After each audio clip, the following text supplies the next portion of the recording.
Bonjour les enfants, c'est papa. Le peuple camerounais va-t-il subir aussi la pression de l'ONU? Allons-nous devoir nous battre aussi contre les Nations Unies, l'Organisation des Nations Unies, pour pouvoir avoir notre liberté? La vérité, c'est oui, les enfants. Parce que l'ONU ne s'est pas mis du côté du peuple. L'ONU, dans son processus et dans son mécanisme, démontre très bien qu'ils font partie de la complicité et de la forfaiture contre le peuple. C'est ce que le président Maurice Kamto a écrit dans son message d'hier. Parce que quand vous voyez bien et que vous observez les enfants, l'élection, ce n'est pas seulement le vote. L'élection, ce n'est pas seulement le vote. L'élection, c'est aussi toutes les opérations qu'il y a avant. D'abord, la première opération, ce sont les inscriptions sur les listes électorales. Les Camerounais subissent toutes les difficultés pour s'inscrire sur les listes électorales. L'ONU ne dit rien. On a tous les problèmes du monde pour s'inscrire sur les listes électorales. L'ONU ne dit rien du tout. Pourtant, ce sont ces opérations-là qui garantissent une élection crédible, ce qui est le but de l'ONU, une élection crédible et transparente. Si l'ONU ne se prononce pas sur les difficultés que les Camerounais ont à s'inscrire sur les listes électorales, c'est quoi leur travail? Ils font quoi? L'élection, ce n'est pas seulement le vote. Après l'inscription sur les listes électorales, il y a le respect du code électoral. Notamment l'affichage de la liste électorale nationale. Nous sommes à quelques mois de l'élection. La liste électorale nationale n'est toujours pas affichée. Mais l'ONU signe une convention et finance une convention avec Elekam. Une convention qu'ils ont d'abord signée en catimini. Il a fallu 1, 2, 3 interpellations du président élu Maurice Kamto pour que l'ONU soit rappelée à l'ordre que les fonds qui font fonctionner l'ONU sont des fonds publics et que chaque activité qui est menée par l'ONU doit être connue du public, donc affichée sur leur site internet. C'est à partir de là qu'ils ont affiché cette convention avec Elekam. Mais aujourd'hui, voilà Elekam qui n'affiche pas la liste électorale nationale. Que fait l'ONU? Que fait l'ONU? L'ONU finance la parlotte. L'ONU finance la parlotte. Est-ce qu'ils ne sont pas au courant de ce qui se passe? Ils sont très bien au courant de ce qui se passe. Depuis 2018, les Camerounais, les militants, sont arrêtés pour avoir demandé la révision du code électoral. Ils sont encore en prison aujourd'hui. Des Camerounais, Alain Fogué, des Bounissac, se sont levés pour demander la révision du code électoral, l'arrêt de la guerre dans le nord-ouest et le sud-ouest. Quand vous voulez organiser des élections transparentes, il y a un préalable. On a arrêté ces Camerounais, ils sont enfermés. L'ONU dit quoi? L'ONU dit quoi? Tous les acteurs politiques du Cameroun se sont levés pour dire qu'il faut une révision du code électoral. Il faut une révision consensuelle du code électoral. Sinon, on part vers un conflit post-électoral. Seulement, dans la manière de mettre tout ça porte, il y a les germes d'un conflit post-électoral. Même Elekam avait demandé de revoir ce code électoral. Le code électoral n'a pas été revu. L'ONU dit quoi? L'ONU ne dit rien. Est-ce que l'élection présidentielle, c'est seulement le vote? Non. L'élection présidentielle, ce n'est pas seulement le vote. Pas du tout. Ce n'est pas seulement le vote. Ce sont toutes les opérations qui sont menées avant. L'ONU finance, récupère de l'argent et donne l'argent à Elekam. Et donne l'argent à Elekam, mais ne veut pas venir vérifier. Parce que quand l'ONU donne l'argent à Elekam, et ils disent qu'ils vont faire l'assistance technique, qu'est-ce qu'ils mettent dans l'assistance technique? Mobiliser les femmes, les enfants, les handicapés, pour qu'ils puissent des masses et des masses être en train de s'inscrire sur les listes électorales. Ça se fait où? C'est quoi leur assistance technique?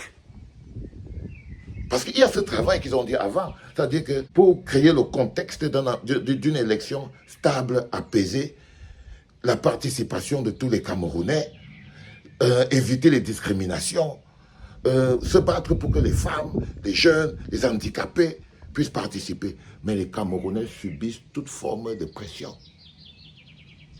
pour pouvoir récupérer leur carte d'électeur. Pour pouvoir récupérer, on court après les bureaux de l'ECA. Il n'y en a même pas assez. Le financement qu'on a donné là, on devait avoir les kits de l'ECAM partout, partout, partout. On devrait avoir les kits de l'ECAM partout, partout, partout. Est-ce que c'est de l'argent pour distribuer aux partis politiques? Est-ce que c'est de l'argent pour distribuer aux partis politiques? Et l'élection, ce n'est pas que le vote. Quand l'ONU décidait de signer une convention pour les élections libres et transparentes au Cameroun, il doit mettre sur la table tous les acteurs du système électoral. Ils doivent mettre sur la table tous les acteurs du système électoral. Et les principaux acteurs du système électoral, c'est d'abord les partis politiques. C'est d'abord les partis politiques. Pourquoi aller signer une convention en catimini avec Eleka? C'est d'abord les partis politiques qui sont les principaux partenaires pour l'élection. La société civile, parce que c'est nous, le peuple, on vote. C'est nous qui votons. Comment Eleka prend les partis politiques, ils mettent de côté. Ils prennent la société civile, ils mettent de côté les religieux. Les religieux devraient participer, s'asseoir à cette convention qui va organiser des élections libres et transparentes. Les partis politiques devraient être là pour dire non, voilà les problèmes qu'on a, voici les problèmes qu'on a, voici les problèmes qu'on a. Voici les problèmes qu'on a, voici les problèmes qu'on a. Mais non, ils ne sont pas invités. J'ai appris qu'aujourd'hui, il y a une réunion, on les a invités quelque part, on a invité les partis politiques quelque part, dans un hôtel, quelque part vers Bankomo. Aujourd'hui, pour aller faire quoi? On va prendre les gens, on va les remplir dans une salle, on va les distribuer. On est à quelques mois de l'élection. Alors la question qu'on a envie de se poser, c'est est-ce que l'ONU est au courant de dans quoi c'est que le gouvernement de Paul Biya est en train de les embarquer? Ça, c'est quand on veut être naïf. Ça, c'est quand on veut être naïf. Notre souveraineté, je vous l'ai toujours dit les enfants, lorsque l'ONU commence à organiser les choses chez vous, c'est que vous avez perdu le contrôle. C'est que c'est la souveraineté du peuple qui est volée. Lorsque vous voyez déjà l'ONU en train de se balader dans votre pays, dès que vous voyez déjà les camions de l'ONU qui traversent votre pays, sachez que votre pays, vous l'avez perdu en contrôle. C'est aujourd'hui, ce n'est plus nous qui devons décider qui a remporté l'élection au Cameroun. C'est l'ONU. Mais ce qu'on se demande, c'est qu'ils financent quoi en ce moment? Où est l'affichage de la liste électorale nationale? Le code électoral en lui-même n'est pas respecté. Mais l'ONU finance quoi? C'est la question qu'on doit se poser de manière claire. L'ONU est-elle complice? Devrons-nous nous battre aussi contre l'ONU? Parce que les enfants, notre souveraineté, croyez-moi, loin de vouloir vous effrayer, elle va nous coûter cher. Elle va nous coûter cher, notre souveraineté. On va devoir se battre pour récupérer ce qu'il y a à nous, pour qu'on puisse se permettre d'organiser la production de 100 000 tonnes de riz. Les enfants, il va falloir qu'on récupère le pays. Il va falloir qu'on récupère le pays. Sinon, on sera toujours nourris comme des oisillons au riz pakistanais. Au riz pakistanais, les enfants. Et cette réalité devrait nous galvaniser. Cette réalité devrait nous galvaniser. Nous sommes face à notre propre destin.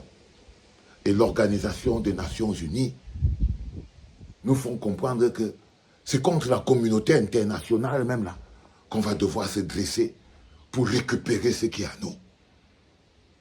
C'est contre la communauté internationale là.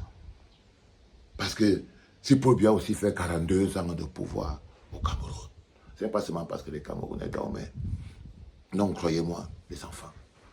C'est parce qu'il a aussi bénéficié du soutien des organisations comme l'ONU, des organisations comme l'Union européenne, des organisations comme toutes ces organisations qui payent les salaires à la place de Paul Biya. Le FMI, on devient un pays sous, on appelle quoi, ajustement structurel. Des gens qui ne peuvent pas produire le riz, ils ne peuvent pas produire le manioc. Ils sont là, on les donne les dons. On les donne les dons. Non, les enfants. Ce sont nos vies. Il faut vous réveiller. Il faut vous réveiller. C'était papa.